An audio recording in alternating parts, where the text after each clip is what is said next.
Now there are parts of this top of the head, which is the next bit we're going to do, that's white, and other areas which is more ochre. I'll do this down here as well, just under the eye. We won't be doing the eye on this stem, but we've got to prepare the way. So what I'm going to do now is put a little bit of white, and it stops there.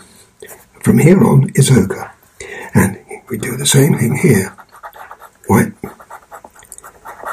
like that, and that goes up around this marking, and then round that one,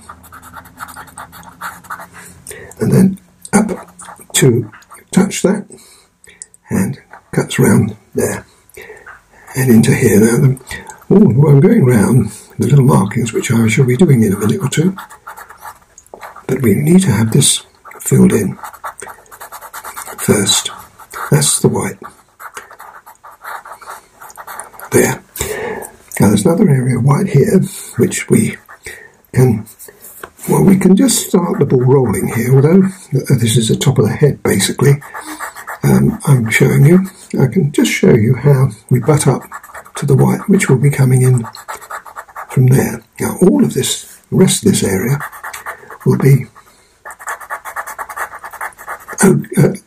ivory. Well, it's ochre actually, but there we are. Now I'll put that in now. That gives us a start for my next demonstration. And there's another area just behind the ear there where we want a little bit of white, like that.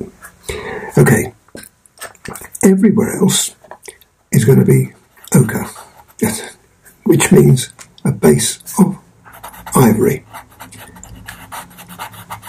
like that. Now I won't bore you by going through all of that, but it's all going to be done in the same way. It's going to get in between there. It wouldn't really matter if you do touch any of the areas that are going to be allocated for dark markings, but really it's better if you don't, because you don't want to put any light colour underneath the very dark colour that will be under there. There we are. Now let me just finish that off, and then the next thing I'm going to show you will be the base colour for the dark markings, which is the same as that. And now on top of the ivory I'm putting the 182. This is brown ochre. Now I'm finishing this off. Now when you get down to the white, you just simply, in this case, you melt it together like that. And I'm going to be using the colour shaper in a tick for the rest of it. I've done all of this, and this helps you to marry the two together without too much of a difference, like that. And then we just continue. You want to work in the direction that you see the hair lying. It's not that easy when you're going around all of these little markings, but it's worth the effort in the end. Once again, we've come into this bit. I'll show you these two again. In fact, we've got another one here that I haven't finished yet. And let's just bring this in. And you could do this a couple of times if you have to, till you get it right. You see the difference between this and this is because this has been blended and this hasn't, which I'm going to do in a minute. Why do you do it before you put these markings in? I hear you ask. Well, the reason for that is, folks, that these are very dark, like this around here, same colour. Now you can imagine if you try to do that after you put those in, you'd be dragging that dark in to the fur, and we don't want that to happen. So, there we are. Now, down here, we want to drop this down. I think what I better do here is drop this just below the eye. Now, the reason for that is because the next demonstration I'm going to be showing you will be doing the eyes. Let's come down just a little bit further, down to here, and it's also right around here. It just gives us a little start. When we come to do the eye on the next stem, that'll be all ready for us.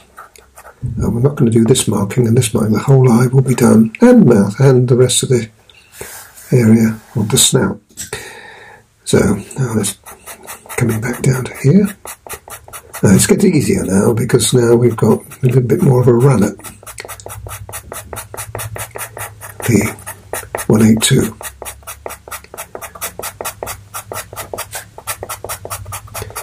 And we'll join up to that. This is a lovely picture, and I think you're going to love seeing it all done.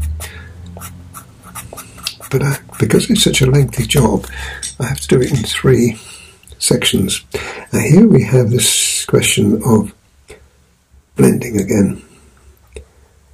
So that's just, once again, you work in the direction that you see the hair lying in.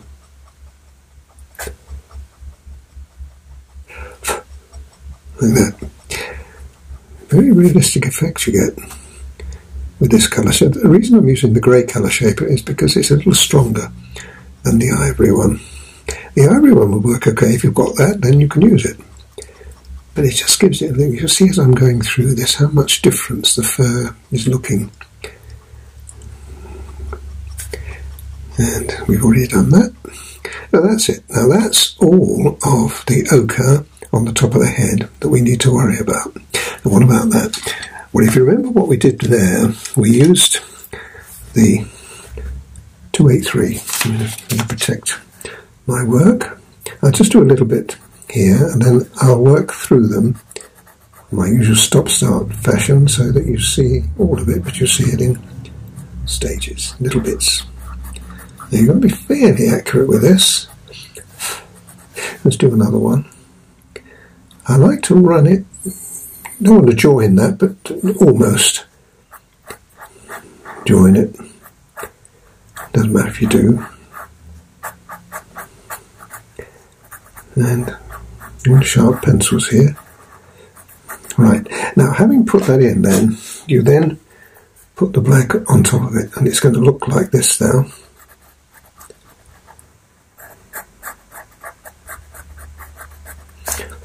Beautiful. And if you're looking at this and you think, isn't there too much of a contrast between this and this?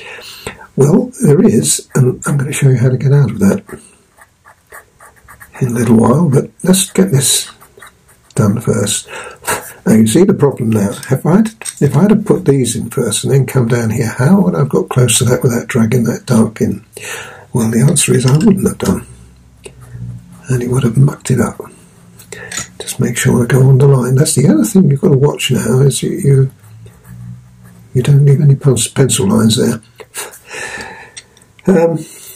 So I'm going to be doing that all the way through here, and you'll be seeing me do it. But now this is where I was telling you that we can now use the same colour that I used on the lighter areas, and you close right up to, in fact, you can touch that edge, but this time he's meaning to do it. Now I hope that you can see the difference between that and that.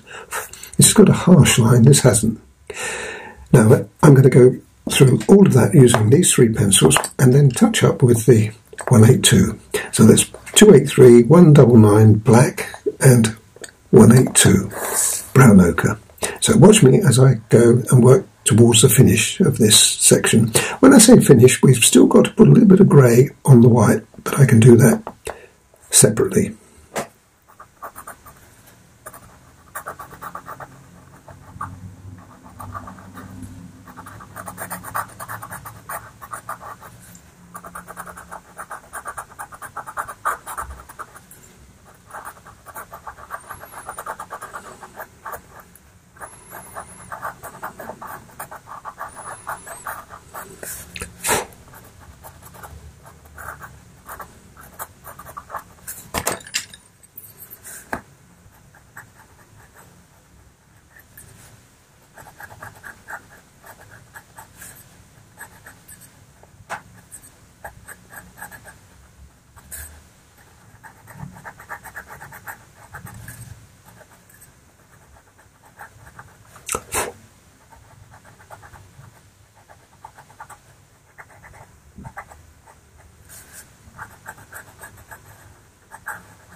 Just to finish this off, I'm just using the colour shaper just to blend that, to make sure that we don't have any sparkle. You might just be able to pick it up on that one. Well, if you use the shaper, you lose it, like that. Okay, so let's finish that now. I did tell you I was going to show you how we do this again. I'll just do a little bit here, just right on the very edge.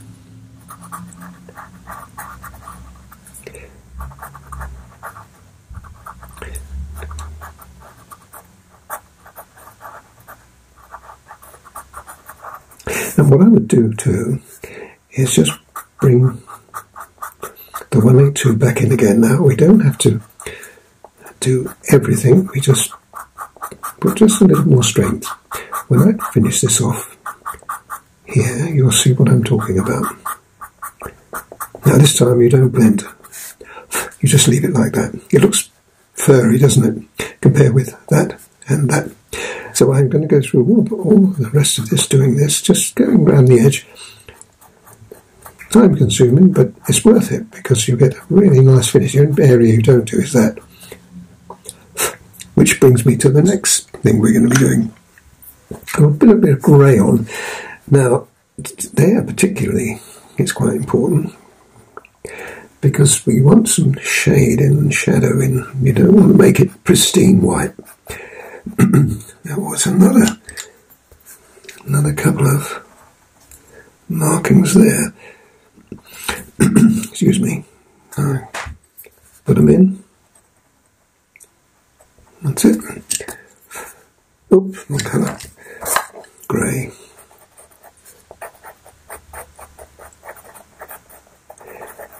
It's particularly there because we've got a little dip. And what I would do with that is not only just put the grey, but just a little touch of 182 in as well. Then you get your colour shaper. Now this time I'm going to clean it off because we're dealing with white. And we then push that into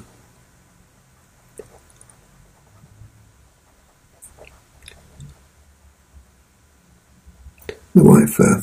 Then you can come back with your white again and just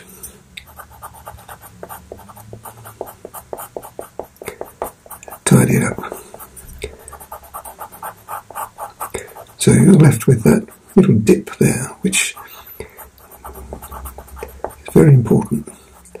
I think we can also probably do with just a spot or two around here. Now this will be enhanced a little more than this once I put the eye in a little while. Well, not in this demonstration, but in the next one, you'll see that come to life. So, that's what I'm going to do there. I'm going to do a little bit more over here as well. Just don't want to put too much, it's just putting a little grey in. Might even pay us to put just a little touch more. I don't like it anything too pristine. It wouldn't be on a normal tiger. The tiger would be slightly off-white in places like that. Yep, and you can always pick it right up again and re-establish the light in there. Right, so I'm going to finish that off, and then you can have a look at it, and that'll be the end of the demonstration. But more importantly, really, we need to bring, and let me just do that a little bit again, just to remind you what I'm doing here. picking up the edges so they don't look quite so fierce. And then also, at the same time of doing that, you can add just a little more texture. Remember, this is not going to be blended. I might as well do this down here now for you.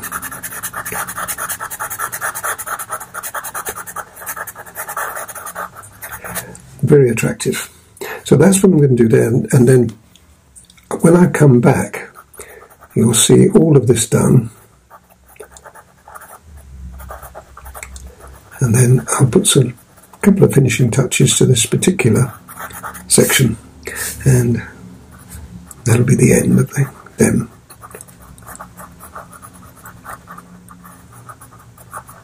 Right.